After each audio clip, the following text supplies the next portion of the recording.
enregistre là. Bah oui, ça enregistre. Attends, vous commencez à parler sans vous croyez qu'on va faire du off ou pas? On est sur OVNI, les gars. Donc, alors, donc la question de Thomas était, mais on est tant que ça, 14e souscripteur, et ta réponse était, on est tant que ça, c'est ça? Thomas, c'est le 14e souscripteur. Aujourd'hui, on est 100 chez OVNI Venture. Donc, c'est un plaisir d'avoir Thomas aujourd'hui. Je suis en bas ou je suis en haut de la pyramide de Ponzi?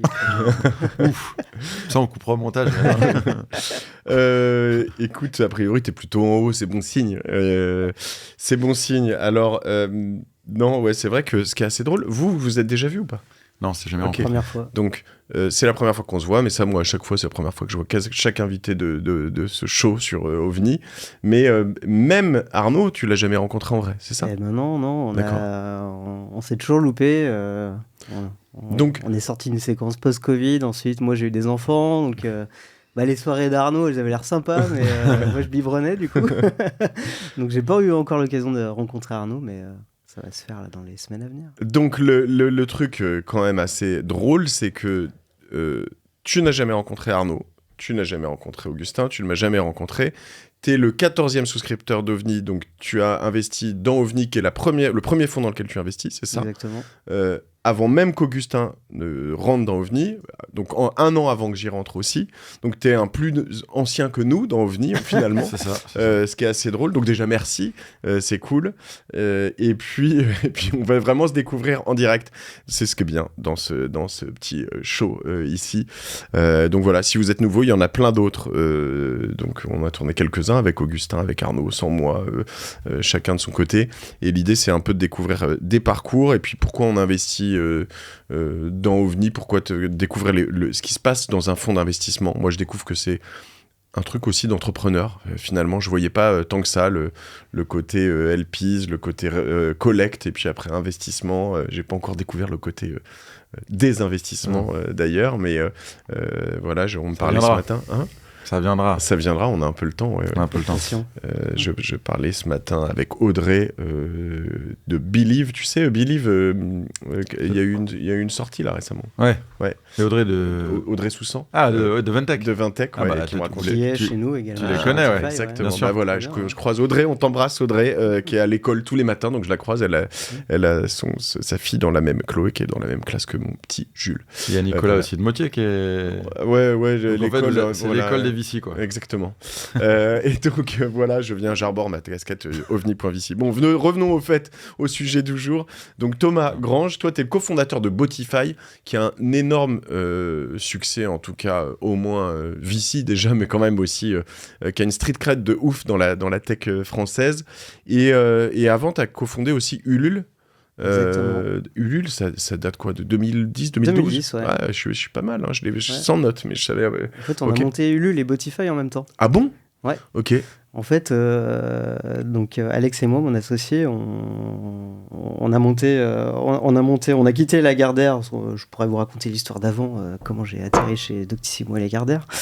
Mais donc, on a monté Ulule et comme on était connu pour avoir fait exploser le trafic de Doctissimo, on a reçu pas mal d'appels entrants pour faire des audits en SEO. Donc, le SEO, c'est référencement naturel. C'est optimisation sur les moteurs.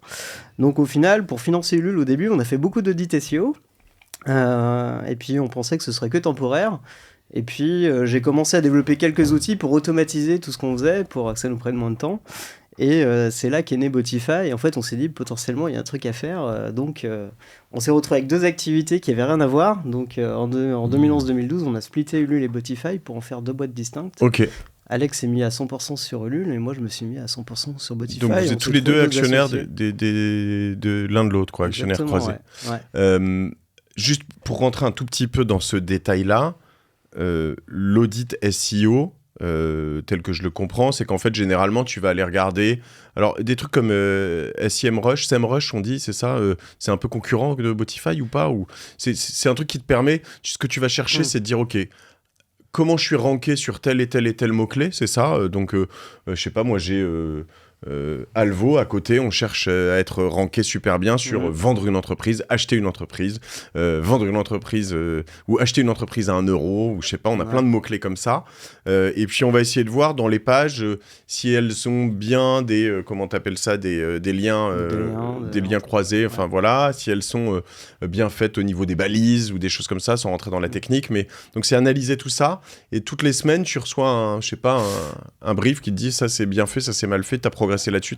Alors en réalité dans le SEO il y a 2 segments, donc ce que va faire SEMrush, ça va être on va appeler ça du content SEO, c'est globalement j'améliore la sémantique de mes pages. Nous on est beaucoup plus en amont, on est sur du technical SEO. Okay. Donc en fait on va travailler principalement avec des sites qui ont des millions de pages ou des dizaines de millions de pages, comme des sites e-commerce avec des marketplaces, des sites de presse type Le Monde, Le Figaro, qui vont avoir énormément de pages avec leurs archives.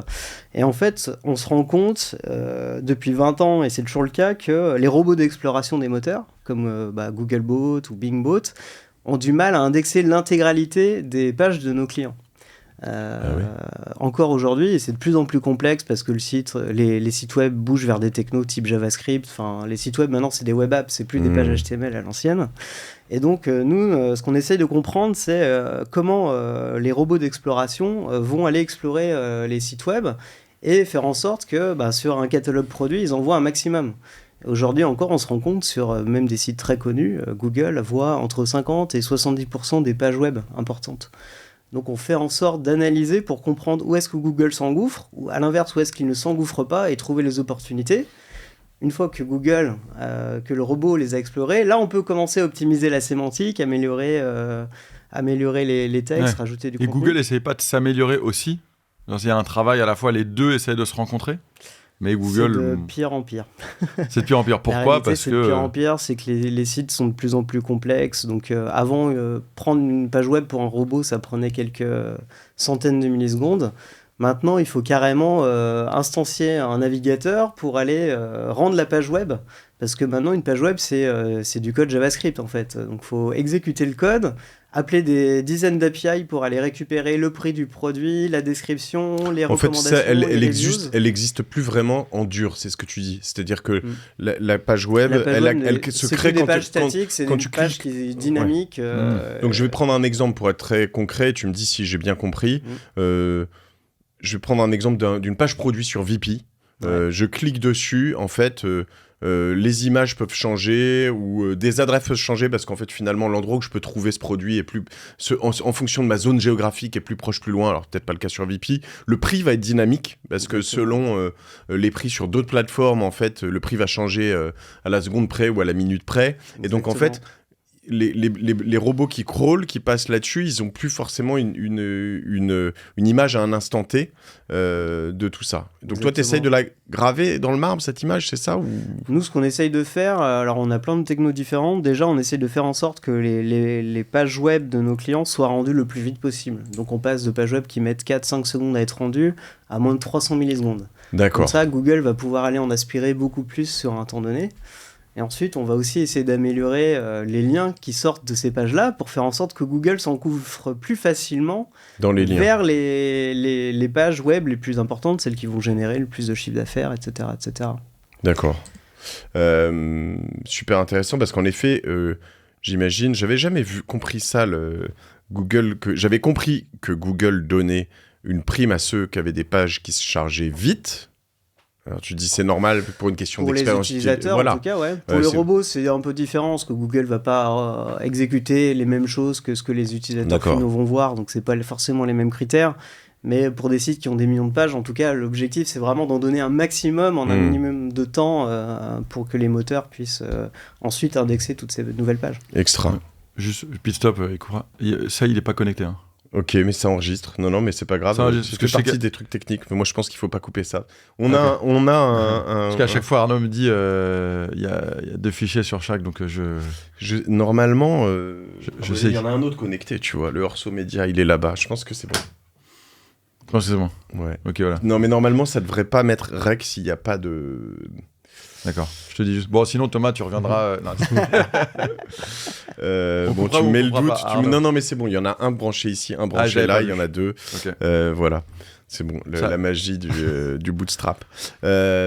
Ok. Et Alors moi j'ai donc Botify pour moi c'est quand même un acteur mondial, hein. Ouais. Ouais. Vous avez des bureaux aux États-Unis? On a des bureaux à New York, des bureaux à Singapour, à Londres également. Vous êtes combien?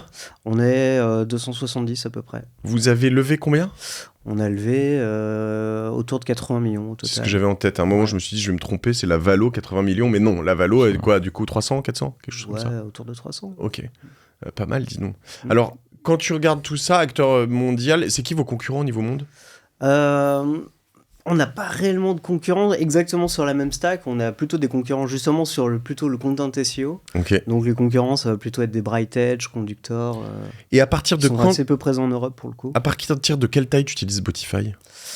On est surtout un outil pour utiliser par des comptes enterprise, donc c'est plutôt des boîtes qui vont faire à partir de 30-40 millions de CA. Ouais. C'est pour ça que moi, je sais pas, j'adorerais essayer sur Génération Do It Yourself, mais t'auras trop peu de pages, donc on n'aura pas d'impact sur ton site parce qu'on sait que globalement Google va crawler l'intégralité de tes pages correctement. Ok, donc t'es vraiment sur un truc de gros. Tu te fais pas draguer par Jonathan Cherki ou c'est pour se faire racheter, c'est pas cet univers, le même type de... Non, on n'est pas... Enfin, pour le coup, on a des gros partenariats, on organise beaucoup d'événements ensemble, notamment les One-to-One Monaco.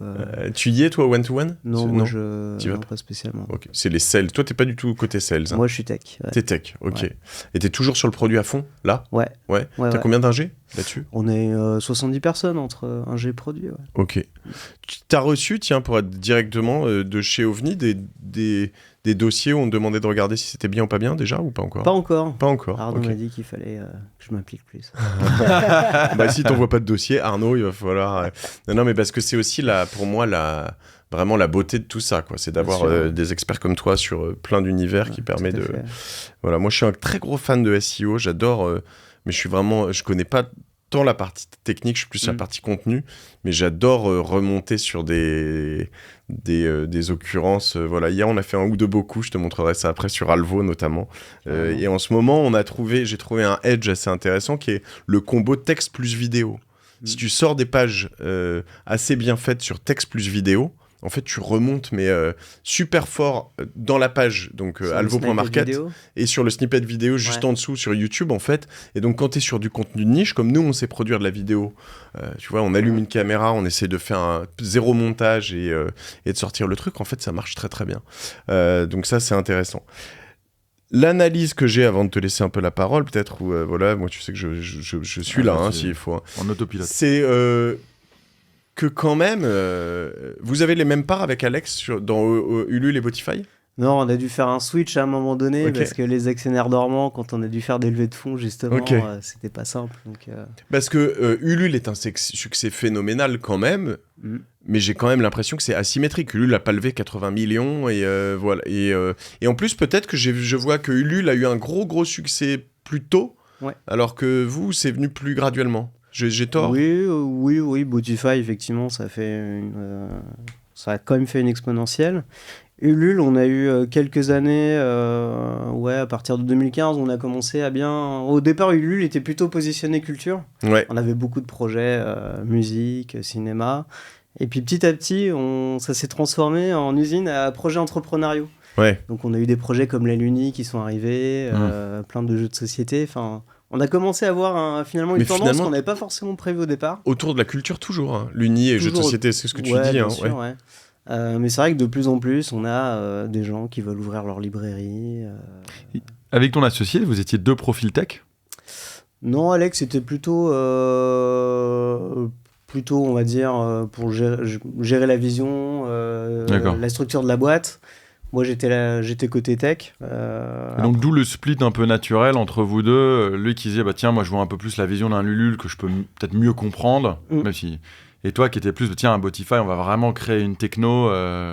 Oui, exactement. Après, Ulule, c'était aussi d'abord l'idée d'Alex. Donc, c'était naturel que Alex se mette dessus. Puis moi, c'est moi qui bidouillais tous les outils SEO derrière. Donc, c'était aussi naturel que je bouge côté Botify. Et vous êtes restés dans les mêmes bureaux jusqu'à quand? On est resté jusqu'à, je dirais, 2013 ou 2014. On a squatté longtemps chez Au Féminin, notamment chez Christophe Decker, qui était le DG d'Ofé à l'époque. Et on a fini par se séparer, ça devait être 2014. Ouais, vous avez dit, bon, ça y est, Botify et sa propre entreprise. On commençait à être assez nombreux des deux côtés. Il y avait plus de place dans les bureaux. Nous, on était dans la Batcave. Voilà, on avait besoin d'un peu de lumière. Donc, on a trouvé. C'est beau ça, 2010-2014, c'est quand même les grosses. Enfin, on va dire la deuxième période de la French Tech. Peut-être même la fin de la première. C'était même en 2010, il y avait pas l'écosystème n'était pas bien structuré en réalité. Hein. Dans les fonds, toi, tu t'es dit, vous êtes lancé. Est-ce que vous vous êtes dit, tiens, on va se lancer. Il y aura une optique de levée de fonds? Non, parce qu'à l'époque... T'avais six fonds. À l'époque, même quand BlaBlaCar levait 10 millions, on trouvait ça insensé, en fait. Maintenant, c'est plutôt normal, mais à l'époque, il n'y avait pas vraiment de fonds. Donc, les boîtes qui se lançaient en 2006, ça avait plutôt vocation à être cash flow positif dès le départ. Ouais. Eh ben, ça a changé, hein. Ouais. Quand tu vois les BP aujourd'hui. Mais donc, 2010, vous dites, on lance ces deux boîtes. Sur fonds propres, on amène une cote-part, et ça va nous permettre sur un BP qui tient, on est rentable l'année 1. Exactement, on a quand même trouvé des petits business angels, hein, pour pas te mentir, mais voilà, qui ont dû mettre 200 000 et à l'époque, 200 000, c'est 1 million aujourd'hui, quoi. Et voilà, et on tournait comme ça pendant 1 an et demi sans problème. Mais effectivement, il y a toute la difficulté entre lever de l'argent et se dire, on va appliquer une vision, et puis... être assez conservateur en disant on va dépenser comme on peut, quitte à mettre plus de temps à dérouler la vision. Donc ça veut dire aussi que sur Ulule, on a mis peut-être plus de temps à bien développer la boîte, et même chose pour Botify.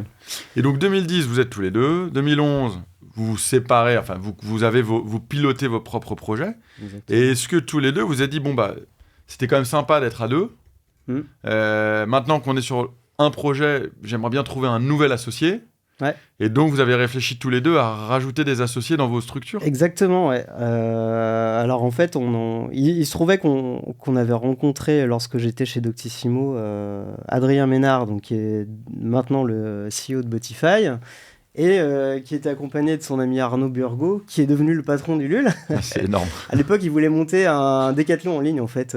Globalement, il voulait vendre des canoës et kayaks sur Internet. Et on leur disait, les gars, ça va jamais marcher, c'est trop compliqué. Il y a déjà des pour le moment, hein, pour l'époque 2010. Ouais. Donc on leur dit, venez plutôt bosser avec nous, on a plein de choses sympas. Et donc du coup, c'est comme ça qu'au final...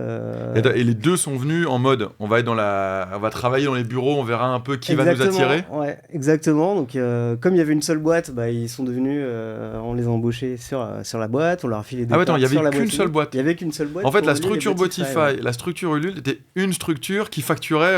Exactement, ouais. Elle s'appelait comment? Ça s'appelait Semio, parce qu'au départ, on pensait même faire du web sémantique. Qu'on appelait le Web 3 d'ailleurs à l'époque. Hein. Ouais. Désolé pour les crypto-heads. Au final, le web sémantique n'a jamais pris, donc c'est comme ça qu'on a décidé de se focuser sur le SEO et sur le crowdfunding. Et vous n'avez pas, dans cette période où Semio existait, c'était pas encore deux structures, tenté de lever? Du tout. Non, et c'est au moment où vous avez dit parce que c'était pas l'écosystème, l'écosystème n'était pas encore totalement solide, c'était pas l'idée de la majorité des boîtes à cette époque-là. Ouais. Et donc tu séparais ton PNL avec ton associé à la fin de l'année, tu séparais ton PNL, tu dis en fait, toi t'as gagné, toi t'as perdu, j'invente, vous les deux vous avez gagné, hein. Donc ça fait du sens que moi j'ai un petit bonus là, ou que les collaborateurs ici touchent un bonus, ou... non, parce qu'on finissait finalement à jeu à somme nulle à la fin de l'année. Hein. On va dire que c'était pas non plus... c'était des grosses phases de développement, donc fallait acquérir aussi des parts de marché de part et d'autre. Ok. Ah, c'est rare. Et alors, comment tu te retrouves dans le périmètre OVNI après tout ça? Parce que finalement, c'est vos deux premières entreprises à chacun, en fait. Hein, moi, j'en avais monté une avant. Avant Lagardère? Ouais. À 16 ans, j'ai monté ma première boîte. Ah oui, j'ai vu ça. Oui. Que beaucoup de gens... Ado.fr, c'est ça? Ado.fr, ouais. ADOS.fr. C'était un site que je développais pendant que j'étais au lycée, qui était un peu multicasquette. Il y avait une partie magazine, partie forum, plateforme de blog... C'était en face finalement en face de Skyblog ou de choses comme ça un peu, quoi, finalement. C'était C'était une sorte de gros blog, effectivement, mais qui, à l'époque, faisait déjà pas mal de trafic. Donc c'était début des années 2000, en fait. Ouais. Donc ça, t'avais 16 ans, tu montes ados.fr. En 99, c'est ça 99, ouais. Que tu revends 6 ans plus tard. Et que je revends en 2005 à Doctissimo. À Laurent Alexandre, qui était encore aux manettes, c'est ça? Ouais, tout à fait. Ouais. Ok. C'est quoi, ça énorme. fait quoi d'avoir Laurent Alexandre comme boss? À l'époque, c'était assez stimulant. Hein. On peut croire que c'est un tortionnaire, mais en réalité, moi, pendant 5 ans, j'ai fait ce que je voulais chez Doctissimo. C'était génial, c'était un peu le Far West. On pouvait vraiment expérimenter tout ce qu'on voulait. C'était une super. Non, mais sur plein bonne d'aspects, il est expérience. assez génial. Moi, je pense que il a une posture publique et une posture un peu privée, privée ou professionnelle, mais quand tu le vois en one-to-one, ou moi, quand j'ai l'occasion de lui parler au téléphone, je le trouve assez exceptionnel. Moi j'ai même été étonné qu'il s'est mis, c'était plutôt un homme de l'ombre. J'étais même étonné que du jour au lendemain, il ait cette posture publique. Mais tu te fais racheter par Doctissimo parce que ado.fr, il y a une communauté. Disons que je terminais mes études, on me fait une proposition où globalement on dit on t'embauche après, tu fais ce que tu veux. Ouais. Bon, Ça se refuse pas, ça. Mais tu demandais pas pourquoi spécialement. Doctissimo achète ça, c'est ça? Ouais. Moi, je pense, mon avis de l'époque, t'étais peut-être un peu jeune, mais c'est qu'aussi t'achetais des, en fait, une sorte de blog ou d'endroit où en fait, tu posais sur ado.fr, tu devais avoir un univers énorme sur Internet avec plein de pages référencées partout. Exactement. Et donc là, tu pouvais les stuffer de publicité. En fait, ce qu'ils cherchaient tous, c'était avoir la plus grande étendue de pages possible. Donc, t'es complémentaire à Doctissimo, même si t'es pas vraiment dans la lignée pour les annonceurs, c'est pas les mêmes, je pense. En fait, c'était la guerre au Nielsen, Doctissimo contre au féminin. Tous les mois, il fallait que l'un repasse devant l'autre. Donc, t'as acheté au féminin avait Doudou, monté, voilà, il y en a qui achetaient le une plateforme conjugueur. pour ados, Doctissimo m'a racheté. Ensuite, on monte un site de recettes. Au féminin rachète Marmiton. Voilà, et donc. L'objectif, c'était vraiment d'avoir le maximum d'audience pour être le plus haut possible dans le Nielsen, pour que les annonceurs derrière viennent acheter de la pub. Donc, l'idée de Doctissimo et d'Au Féminin, c'était vraiment du benchmark. C'était de constituer des gros groupes avec toutes les cibles possibles à targeter. Et ado, tu l'as monté tout seul? Je l'ai monté tout seul, ouais. Et à quel âge tu dis? Ouais, 15 ans et demi, 16 ans. C'était codé en quoi? C'était codé, à l'époque c'était du HTML pur, il n'y avait pas... tu t'es fait en HTML. J'ai appris le PHP petit à petit, j'ai appris les technos. Il n'y avait pas de WordPress, t'es arrivé derrière, tu crées ta propre...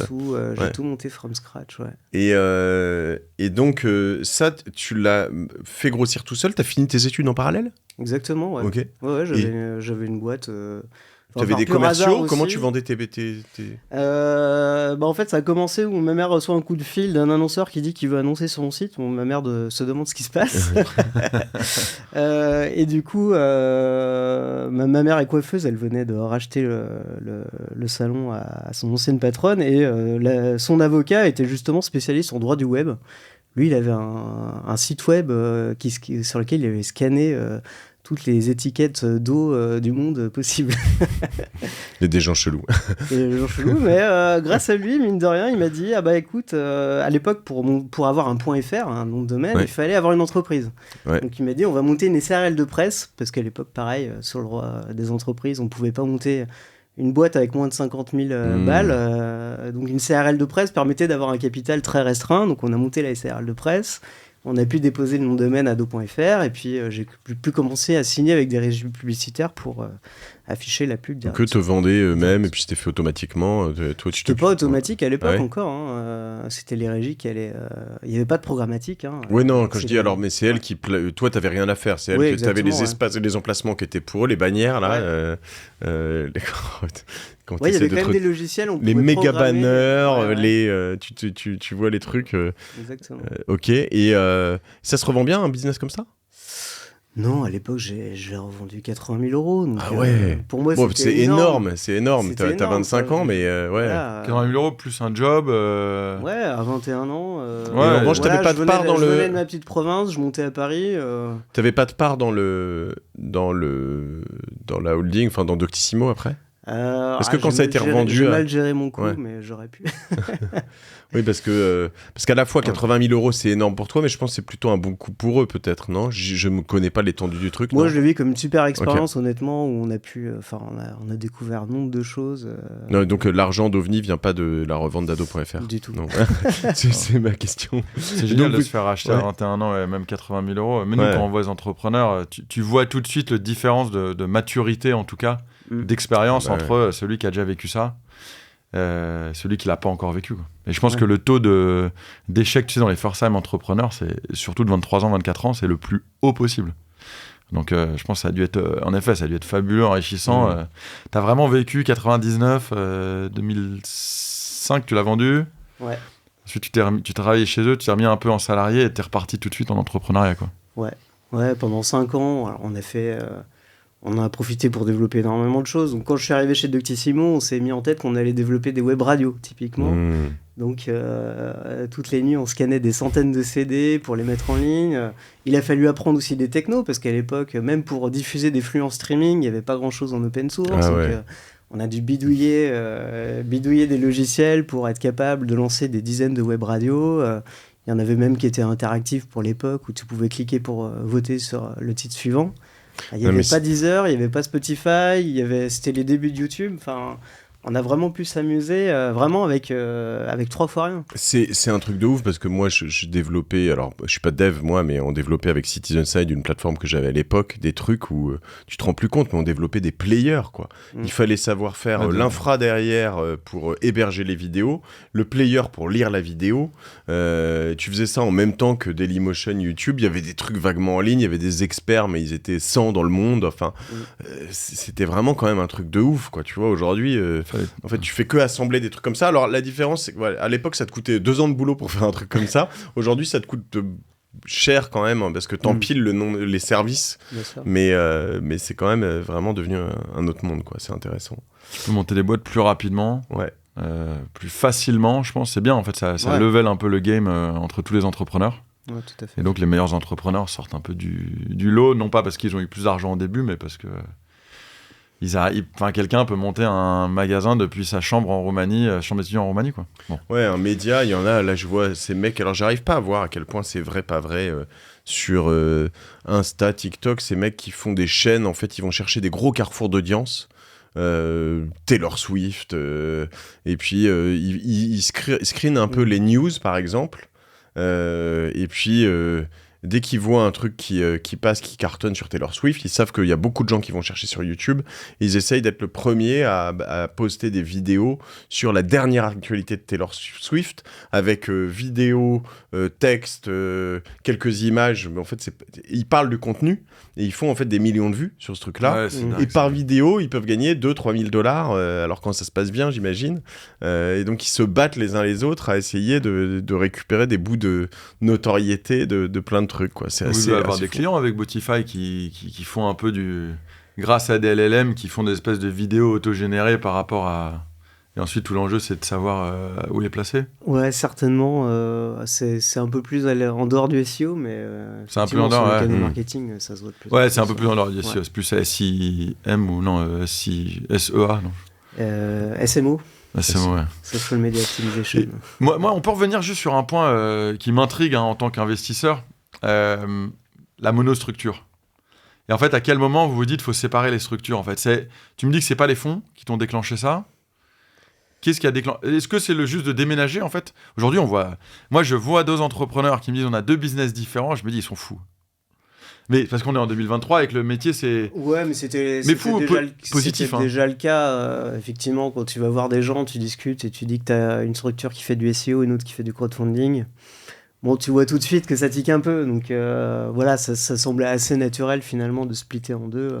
Et c'est là où vous avez eu cette discussion avec ton associé de dire, bon, bah attends, moi je vais à fond là-dedans. On fait un échange de parts ou Non, on a fait l'échange de parts plus tard, justement au moment où Botify a dû lever. Donc en fait, vous séparez les structures. Je suis désolé, mais je trouve que c'est vraiment intéressant. Déjà, c'est sympa de pouvoir le partager, parce que souvent, c'est des infos, les entrepreneurs disent « Ah non, je... » Disons que c'est une histoire qui est pas simple à raconter, donc effectivement, parfois, il vaut mieux simplifier. Et donc, vous êtes chez Au Féminin avec le fameux Christophe Decker, qui est aussi investisseur chez OVNI Capital. Et c'est grâce à lui qu'on C'est s'est grâce à rencontrés. Christophe qu'on s'est Donc, rencontrés. merci Christophe. Vous décidez d'avoir vos propres bureaux. Donc Ulule a ses bureaux, Botify a ses bureaux. Et c'est à ce moment-là où on se dit, bon, bah, il faut 2 structures. Parce qu'il y aura 2 bails, 2 baux. Ouais, c'est même plus qu'en 2015-2016, on s'est dit, bon, Botify, maintenant on veut passer la seconde, donc il va falloir qu'on fasse une levée. Et c'est là qu'on s'est dit, bon. Alors vous étiez déjà, en fait non, donc vous étiez 2 bureaux différents, toujours la même structure. Exactement. Ouais. C'est énorme ça. Mmh. Donc vous on vous n'avait appelez... pas encore switché de bureau pour le coup. C'est vraiment un peu après. Ah, ok, ouais, ok. Exactement. Ok. Parce que je veux dire, il n'y a pas Pennylen, il n'y a pas tous ces outils. Comment tu fais pour gérer ton cash au quotidien, payer les salariés qui sont... À la fin, on était, avant de splitter, on devait être une quinzaine de salariés, donc c'était pas non plus d'accord. trop complexe à faire. Mais... Ok. Donc c'est au moment où vous dites, il y a une opportunité levée de fonds. Ouais. Toi, en fait, c'est ta 3e société, puisqu'on va dire 1 et 2 et 3. Ouais. Mais c'est la première fois que tu décides de lever. Exactement. Et comment tu abordes ça? Comment tu te dis, tiens, je vais lever comment faire? Il n'y avait pas de manuel à l'époque. Il n'y a pas de manuel, donc on est allé voir Clipperton, qui est justement une boîte qui aide justement à structurer la boîte, le deck, le pitch pour aller voir les fonds d'investissement. Donc à l'époque, c'était assez courant quand même de se faire accompagner. À l'époque, je pense qu'il y avait énormément de levées en France, en seed. Aujourd'hui, tu les vois plus. Mais en seed, c'était 80% des levées. Ouais. Et c'est une des top banques, donc en fait, le dossier intéressait, quoi. Exactement, donc ça nous a permis d'aller rencontrer Ida Invest, Ventec, qui ont été assez vite convaincus par le projet et qui nous ont accompagnés sur la Serie A. Et donc, Serie A, vous avez appelé ça une Serie A directement, parce que on a levé 6 millions en Serie A. En Serie A. Ce qui est énorme pour l'époque. À l'époque, non, ça commençait... 6 millions, quelle année? 2015, 6 millions de Serie A, c'est bien. Ouais, c'était dans la moyenne en 2015, ouais. Aujourd'hui, c'est l'équivalent de lever 20 millions. Hein. Aujourd'hui, avant le Covid, oui, tu voyais effectivement des seeds à 5 millions. Attends, tu sais que tu les revois. Hein. Ouais, là, c'est dingue le nombre de... Ah ouais, le marché, on en parlait un petit peu, mais le marché est en train de se... En fait, il y a quelques dossiers qui centralisent, qui intéressent, et puis... Et donc, il y a une espèce de sursouscription sur ces dossiers, et donc là, le nombre de dossiers où on voit des repeat entrepreneurs, des profils un peu comme toi, qui ont monté 2-3 boîtes, qui ont vendu certaines boîtes, ou qui ont fait des cash-out, et qui disent, je veux juste me relancer, dans un sujet qui n'a rien à voir avec ce qu'ils faisaient avant, et ils lèvent 5, 6, 7. Là, il y a une boîte là récemment qui a levé 30 en seed. Bon. On peut pas dire qui? Non, parce que j'ai pas envie de faire de... Avec AI dedans Ouais, c'est ça, avec AI dedans. Mais donc vous levez cette série A et vous êtes... À l'époque, vous êtes 15. Non, vous êtes 15 sur le... Ouais, on est une petite vingtaine, ouais. Petite vingtaine. Ouais. Et le capital a été restructuré. Exactement, ouais. Et tu gardes des bonnes relations avec ton associé historique parce qu'il n'est pas, pas jaloux que tu aies levé. toutes les semaines. Ouais. Non, mais je veux dire, même à l'époque, il n'est pas jaloux de te dire, tiens, il lève 6 millions. Tu fais quelque chose que t'aimes, il fait quelque chose qu'il aime. Non, ils nous ont même copié et ils ont fini par le faire une petite levée aussi par la suite. Ah ouais. Quelques mois plus tard. Ouais, tout à fait. Ouais. D'accord. Ils n'ont pas fait de levée communautaire? Pas du tout. Ok. Non, on aurait pu, mais ils ont levé avec Citizen Cap et Maïf à venir. Et toi, en tant qu'entrepreneur, tu sais, souvent on dit l'entrepreneur, il faut qu'il soit à 100% dans un business. Bon, faut pas le dire à Mathieu, ça. Mais Mathieu, il est multi-entrepreneur sur plusieurs dossiers à la fois. Mais bon, Mathieu, il a pas encore levé de l'argent avec un VC. Non, mais après, en fait, c'est oui. Bon, alors, pardon. Je me justifie là-dessus, mais en l'occurrence, tu sais, j'ai plusieurs business, ça c'est sûr, plusieurs bootstrappés, et puis il y en a un sur lequel on l'a levé qui s'appelle Alvo.market. Et sur Alvo, en effet, c'est quand j'arrive, et je suis déjà passé dans cet endroit il y a quelques années avec Ocus, ce qui fait qu'on est sorti de Ocus à ce moment-là avec Ring notamment, et on était très contents. Mais j'étais pas le CEO. Aujourd'hui, je suis le CEO d'Alvo, et quand on parle de tout ça au VC, ils me disent oui, mais donc tu passes combien de ton temps sur Alvo? Bon, il se trouve que je passe à peu près 50%, presque, ça va venir à 50-60 maintenant. Avant, c'était plutôt 40. Mais ce que je leur dis, c'est que les 40% qui restent, que je passe sur mes podcasts, c'est pas quelque chose où je passe 40%, c'est 4000% de temps. C'est du temps qui est démultiplié. C'est du temps sur lequel je fais beaucoup plus de reach, beaucoup plus de contacts. Je peux parler d'Alvo là, je parle d'Alvo, on va avoir des centaines de personnes qu'on entend parler. On aura peut-être 10 inscrits qui se diront je veux acheter une entreprise ou vendre une entreprise sur Alvo. Je dis pas que je fais ma promo à chaque fois comme ça, lourd, hein, tu vois, mais dans l'idée, c'est pas du tout la même chose. Et on voit des entrepreneurs aux États-Unis et dans le monde entier qui sont ce qu'on appelle des créateurs de contenu, de la creators economy, et c'est quelque chose qui est quand même un peu différent. Donc c'est aussi quelque chose que je revendique un peu. Je te taquine, et tu sais, quelqu'un qui partage ton point de vue, c'est un Alex Yazdi de Voodoo, qui dit vraiment, on peut monter plusieurs business à la fois, on peut être impliqué sur plusieurs business à la fois. Mais cela dit, il y a un truc que tu as peut-être vécu à un moment, c'est que quand je me couche le soir, et je vais pas vous partager ma vie privée, mais souvent en m'endormant, je pense souvent à moi je pense souvent à mon business, tu vois, à différentes choses comme ça, et il y a des jours où je dois me dire ok, là je vais penser à celui-là, parce que je dois essayer d'allouer mon temps de cerveau disponible par moment et le contraindre à me dire là je dois penser à OVNI, là je dois penser à Alvo. OVNI c'est différent, je suis vraiment un contributeur média, tu vois, mais et je renvoie des dossiers, mais donc du coup voilà, l'idée c'est vraiment de se dire comment j'alloue du temps de cerveau, parce que sinon en effet t'as pas 100% de ton temps de cerveau dispo professionnel pour un seul projet. Et donc toi, tu vois, quand tu es sur Botify, tu développes Botify, tu as encore des parts d'Ulule à l'époque, 2015-2016. À quel point, en fait, tu consacres du temps à Ulule? Est-ce qu'en fait, dans ta tête, Ulule, c'est terminé, mais comme tu es ami avec ton ancien associé, un appel de temps en temps, c'est quoi un peu, comment tu te fais, toi, ta limite personnelle? Moi, pour le coup, je suis assez monotache. Quand j'ai un sujet, je suis assez obsessionnel, je suis dessus à 100%. Donc j'ai du mal à... Je pense que j'aurais du mal à gérer plusieurs business en même temps. Donc tu es resté je suis assez vite sorti de l'opérationnel sur Ulule. On a filé les clés à un super CTO. Tu signes quand il faut signer. Qui était meilleur que moi, voilà. Donc non, j'ai aucun problème à quitter le navire. Et après, t'as t'as des contacts, tu le croises, mais vous parlez un peu technique quand même de temps en temps. Il a des questions, vous confrontez des choses ou vraiment pas du tout? Ouais, de temps en temps, ouais. Ok.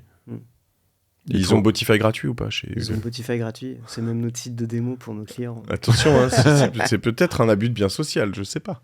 Merde. Ouais, on pourra le couper, ça. C'est un vrai partnership. Non, en vrai. Si c'est votre compte démo, ça vous permet de faire de la promo et je pense que ça se justifie totalement. Ok. Comment tu te retrouves donc 14e souscripteur d'OVNI? C'est ça la question. Je subodore une fois de plus le talent de notre associé qui je sais pas comment il a réussi à tomber dans tes pattes, non? Parce que Arnaud, non? Alors au départ, c'était après pendant une discussion avec Christophe Decker où je lui expliquais un peu mes thèses d'investissement. J'étais notamment sensible au fait de pouvoir aussi un peu plus financer des projets en région. Et donc Christophe Descartes me dit bah tiens, je suis en contact avec Arnaud d'OVNI qui veut justement, donc Arnaud étant basé à Montpellier, il dit la thèse c'est aussi de pouvoir permettre à des boîtes qui se lancent et qui connaissent pas forcément l'écosystème VC, qui ont assez peur de monter sur Paris pour aller rencontrer l'écosystème, et du coup l'objectif c'est un peu aussi de venir vers les entrepreneurs en région. Parce que toi la région, t'en as un peu parlé de ton expérience venant, tu venais pas de Paris, t'as monté ton business à 16 ans un peu tout seul, pas un peu tout seul, et ça te tenait à cœur de dire en fait il y a des Mozart en région, mais il faut juste les découvrir, il faut les financer. Exactement, donc j'ai plutôt bien aimé cette thèse, donc j'ai discuté avec Arnaud, avec Julien Coulon également. Qui est operating partner chez OVNI, ouais. Exactement. Et toi, dans ton cheminement un peu investisseur, c'est Botify se développe, série A, série B. Donc la dernière, c'est série C ou c'est... On a fait une série C, ouais, c'est série C, parce qu'en fait, je suis décalé avec ton site. Ouais, donc la série C. Et toi, dans ces parties-là, tu gagnes mieux, tu fais un cash-out, et t'as des... J'imagine que tu as des obligations, enfin, c'est à toi, tu t'imposes ou pas, des obligations de réinvestissement, et aussi tu as juste envie de devenir investisseur. Exactement, j'avais pas forcément de thèse d'investissement au départ. Voilà, j'avais pas forcément envie de mettre mes sous en bourse. Donc c'est- j'ai Et un pourquoi peu, j'ai un pas peu en marché au... Ça te parlait pas en fait. Parce que j'ai pas envie que ça devienne un deuxième métier, en fait, de savoir gérer son argent. Donc j'ai Ah bah, c'est pour ça qu'on préféré... ne voit pas beaucoup, on ne voit pas encore beaucoup aux événements. Donc je me suis dit, bon, j'investis d'un côté sur des projets coup de cœur, et puis de l'autre côté, je vais Ça. plutôt voir des fonds qui, justement, eux, investissent sur des projets un peu innovants. Donc moi, j'ai bien aimé l'aspect Xiaomi régional, l'aspect aussi deep tech, voilà, de financer vraiment de la tech un peu complexe, parce que mine de rien, aujourd'hui, il n'y a pas encore forcément beaucoup de fonds qui sont très focus là-dessus. Enfin, en tout cas, Ouais, t'as raison, encore, hein. Il y a encore très peu. 3 Hein. ans, voilà. Et Donc j'ai bien aimé cette thèse-là, c'est pour ça que... Et écoute, on n'y démord pas, hein, parce que nous, on a plus de 60% de nos souscripteurs en région. Donc déjà, rien que dans l'ADN, tu sais, de qui finance OVNI, ça le reste. Et sur les 6 premières boîtes qu'on en a en portefeuille, t'en as 3, en fait, qui viennent pas de Paris. Ça, je le fais dans l'autre sens. On a Acceptio à Montpellier, on a Mimbi à Nantes, et on a Encoding qui vient en partie de Grenoble. Donc, on n'en dément pas. On croit vraiment qu'il y a du potentiel en région, un peu qui est moins exploité. Mais même, tu sais, même nos investisseurs, souvent, on va... Arnaud, il est basé à Montpellier, mais on va à Toulouse. On va parler à des investisseurs et ils nous disent vraiment, vous êtes les premiers fonds de venture capital qui vient me parler, quoi. Non, mais ça, c'est un edge incroyable. Vous passez votre vie, à chaque fois que je vous parle, vous êtes toujours par Mons et par Vaux. Arnaud, depuis Montpellier. D'ailleurs, c'est courageux aussi, hein, parce que mine de rien, il est toujours à Strasbourg, à Lille, peu importe, dans les Alpes. Il vient toutes les semaines à Paris. Mais ça, je pense que c'est un atout incroyable. Et tu fais bien de le souligner, de le valoriser. Moi, je trouve ça très inspirant. Je le faisais avant, j'avais un peu arrêté avec les confinements, les visios, etc. Maintenant, je me redéplace beaucoup plus en région parce qu'en fait, tout le monde est très sensible quand tu vas à Rennes, à Lyon, à Montpellier, voilà. Et donc, je pense que en termes d'investissement, c'est important pour les investisseurs d'une part et pour les entrepreneurs par ailleurs. Et en fait, si t'es le seul, j'exagère un peu, mais si t'es quand même le seul à te balader avec ton bâton de pèlerin, y a un moment où en fait tu vas quand même réussir. Alors, on a quand même ce truc, c'est que la France est très centralisée, beaucoup plus que l'Allemagne, mais je pense que la tech, en revanche, avec des contenus comme celui-ci, les chaînes YouTube, Génération Do It Yourself, des mecs comme Oussama Ammar, qui malgré tout a quand même énormément démocratisé beaucoup de choses, des gens comme ça, en fait, aujourd'hui, le Play, il est disponible pour tout le monde. La tech, c'est quand même... On apprend de la tech dans toutes les universités, il y a de la qualité partout, et donc du coup, il n'y a plus aucune raison que ça ne naisse qu'à Paris. Non, et Paris, c'est un avantage compétitif aussi. Ça veut dire qu'en fait, les entrepreneurs qu'on finance en région... ils sont au début en région et évidemment qu'il y a un moment, je pense que tu l'as vécu, où il faut ouvrir un bureau à Paris parce que tu as une concentration de talent. Statistiquement, le meilleur développeur, il a plus de chances d'être à Paris qu'à Montpellier. Mais il y a des super devs à Montpellier. Non, mais statistiquement, je veux dire, je veux pas créer de buzz, mais d'un niveau de population, il y a une concentration plus forte de population à Paris dans le monde du dev et donc... Mais ça veut pas dire que les meilleurs devs sont à Paris. Ça, tout dépend de la façon dont tu organises ton équipe. Si t'es remote friendly, tu peux aussi te dire que tu choperas les meilleurs un peu partout en France. Exactement. Non, mais c'est vrai, c'est ce que je veux dire. Ailleurs, mais je vais dans ton sens, c'est-à-dire qu'en fait, le meilleur dev, statistiquement, il est pas à Paris, en fait. Il est autre part que dans Paris. Après, c'est sur certains univers, tu disais que tu faisais plus du enterprise tout à l'heure. Hein, au niveau sales, il y a un moment où là-dessus, tu dois être, je te demandais si tu étais à New York, tu dois être à Paris, à New York, à Singapour, tu as des hubs à Londres probablement. Voilà, tu vas avoir ta filiale au Caïman. Ah non, ça et même aux US, au final, même aux US, c'est beaucoup plus décentralisé qu'en France. Ouais, aux US, c'est plus... Et juste, question un peu perso. Donc toi, tu viens de région, c'est quelque chose qui t'anime toujours un petit peu, ce financement des régions. Ouais, c'est ça. Ouais, tout à fait. T'habites à Paris, et donc t'es un des rares entrepreneurs qui, malgré... Je sais que t'as l'air de quelqu'un d'humble et discret, malgré le succès, ça dépend comment tu définis le succès, ça peut être financier, humain, machin. Tu restes à Paris. Malgré le succès, je reste à Paris. Oui, je me suis pas spécialement posé la question de... Ouais, toi t'es monotache, c'est-à-dire que t'es dans Botify au jeu. Mais c'est ça, en fait, c'est pour l'instant, le récit est autour de Botify. Bon, je vis à Paris, mais enfin, je vis en banlieue où j'ai la chance d'avoir un grand jardin, donc je suis un peu comme à la campagne aussi. Donc voilà, j'ai la chance d'avoir une qualité de vie qui, malgré le stress de la vie parisienne, me permet de vivre correctement. Donc voilà, je me poserai la question peut-être après Botify, est-ce que je bouge ailleurs, mais pour l'instant. Tu crois que le succès je donne reste envie de focus. fuir Paris? Il y a beaucoup d'entrepreneurs, une fois qu'ils ont fait leur premier cash out, peut-être qu'ils ont envie de se dire, bon allez, je profite de mes enfants, et je pars à Bordeaux, je pars... Peut-être la crise de la quarantaine aussi, après. Moi, le succès me donnerait plutôt envie de upscaler à Paris. Ouais, mais des gens qui viennent de rue de région, ils ont peut-être Prony, envie de... je sais pas, tu vois, jardin, parc Monceau. Bon, c'est peut-être ce que tu vas 17e. faire en fait. Donc Ouais. Ouais, je pense pas. Mais ouais, Mon jardin, c'est le champ de Mars, moi, tu sais. Bon, on non, voit... j'aimerais bien. on voit un peu tout. T'as des gens qui vont à Barcelone, qui vont à Ouais. Lisbonne. Et donc je trouve ça bien, tu vois, tu restes là. Mais en fait, je pense que à t'écouter, c'est vraiment ce côté. C'est intéressant parce que même un entrepreneur, il faut qu'il ait vraiment conscience de ça. Mine de rien, c'est succès un peu VC compatible. C'est du monotage, quoi. T'es dans ton business et tu ne fais que ça, en fait. Et je pense que nous, c'est un des vrais travaux quand tu parles à l'entrepreneur de voir à quel point il est concentré. Mais j'imagine que dans ton parcours Botify, t'es monotache, vous êtes tombé sur des échecs. Donc à partir de quand, est-ce que c'est avec ton associé, vous avez dit, bon bah, pas des échecs, mais un mur, tu vois, ou un mur, dire, tiens, il faut changer un petit peu, il faut aller à droite, à gauche.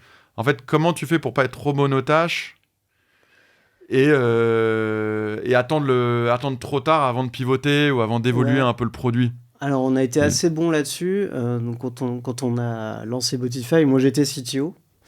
Et juste avant le Covid, on s'est dit il faut quand même qu'on revoie un peu la vision du produit. Le SEO, c'est sympa, mais en fait, ça fait 10-15 ans qu'on fait des recommandations à nos clients et que toutes les recommandations sont à chaque fois en bout de sprint, en bout de roadmap côté engineering et sont pas implémentées. Ok. Donc on s'est dit il faut prendre un peu de recul. Donc moi j'ai laissé ma place de CTO à une autre personne et j'ai essayé de réfléchir avec mon deuxième associé à qu'est-ce que Botify dans 5-10 ans. Et du coup on a pivoté en disant bon, il faut qu'on arrête de faire uniquement de l'analytics, de filer de la data, des recommandations. On va carrément devenir mission critical. Et donc Et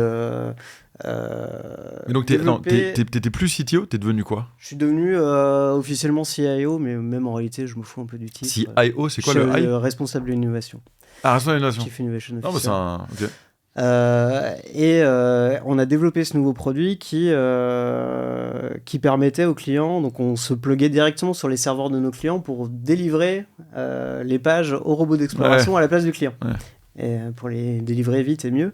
Et je pense que si on n'avait pas fait ce pivot, aujourd'hui, on serait quand même beaucoup plus en difficulté parce que on aurait un produit qui serait devenu une vraie commodité, en fait. Un peu agence. Donc tu analyses le problème, tu le solutionnes aujourd'hui. Aujourd'hui, on essaye toujours de prendre se mettre un peu de côté, prendre un peu de recul et dire finalement comment on voit le produit dans 5-10 ans dans un écosystème où même, je pense que même l'écosystème SEO a jamais été autant chamboulé depuis 1 an et demi, depuis l'arrivée de ChatGPT. Je sais pas aujourd'hui si dans 5 ans les gens vont continuer à faire autant de recherches sur Google, sur leur téléphone. Ouais. Il y a vraiment deux écoles là. Il y a des gens qui pensent que ça va mourir, il y a des gens qui disent que ça va juste complémenter. Je t'avoue, toi ton avis? Et on sait pas, enfin je saurais pas te dire aujourd'hui. Je pense que Madame Michu déjà il a fallu 10 ans pour la mettre sur Google. Oui. Ça mettrait il y a de la résilience sur ce genre de choses. Après c'est vrai qu'on a vu Yahoo se faire balayer comme ça en quelques années. Et ça dépend aussi, et là où la réponse on peut pas l'avoir, ça dépend de la compétence de Google et de la compétence de ChatGPT.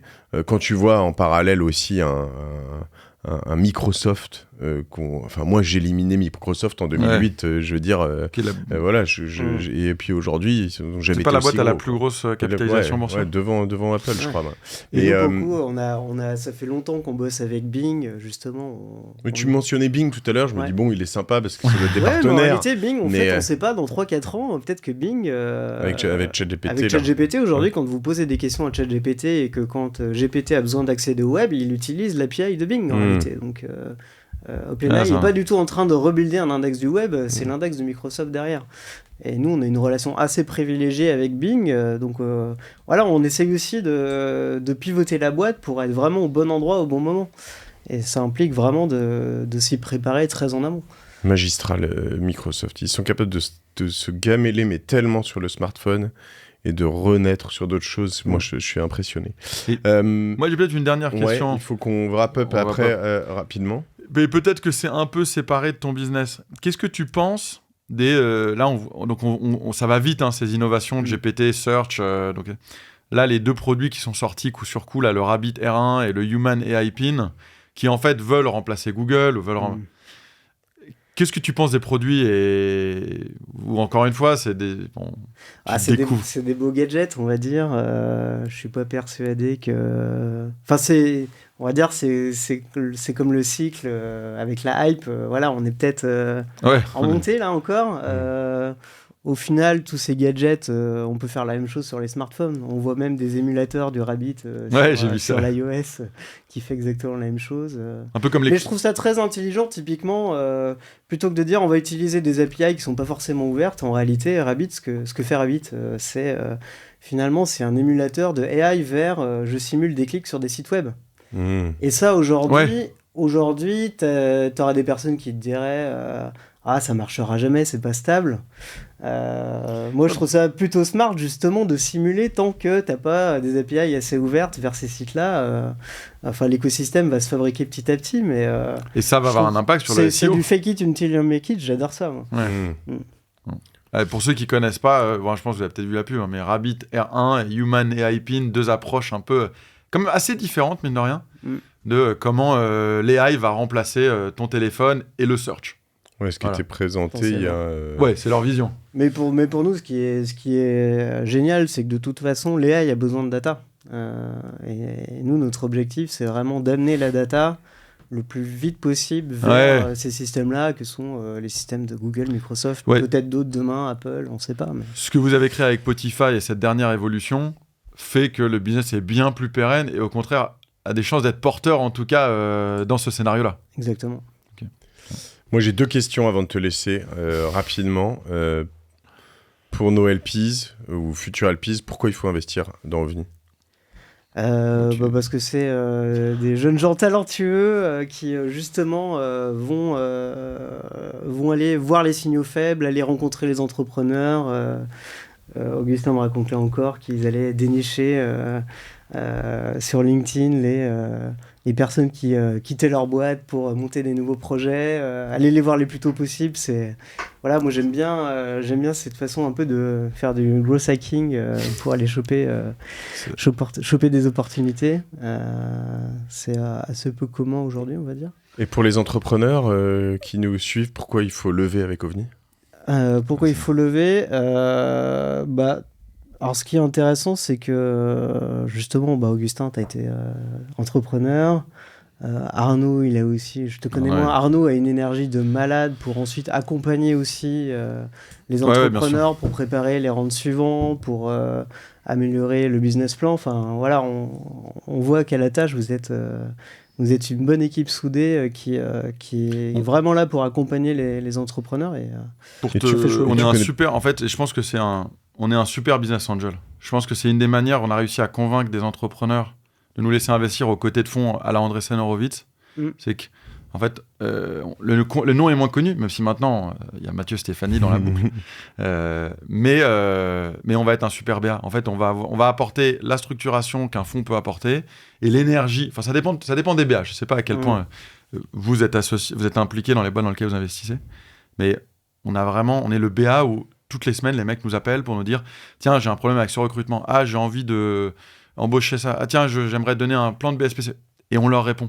Alors que l'Andreessen Horowitz, je pense qu'ils sont géniaux sur plein de points. C'est quand même peut-être plus compliqué d'avoir accès à des personnes tous les jours, vu la taille du fonds, vu le nombre de boîtes qu'ils ont en portefeuille. Voilà. Et puis vous avez un métier compliqué aussi. En Europe, j'ai l'impression que le métier d'investisseur, c'est d'abord d'aller trouver des LP et ensuite d'accompagner un peu les entrepreneurs si on a le temps. Vous êtes un petit nombre sur la place parisienne à aussi être dispo auprès des entrepreneurs. c'est top à voir. Bah écoute, c'est sympa de l'entendre. Merci Thomas. Merci Thomas Grange. Et bien, écoute, on n'oublie pas aussi notre Thomas qui est là aussi, troisième associé, qui est très très important dans l'analyse des dossiers, notamment la rapidité, la fluidité de notre travail.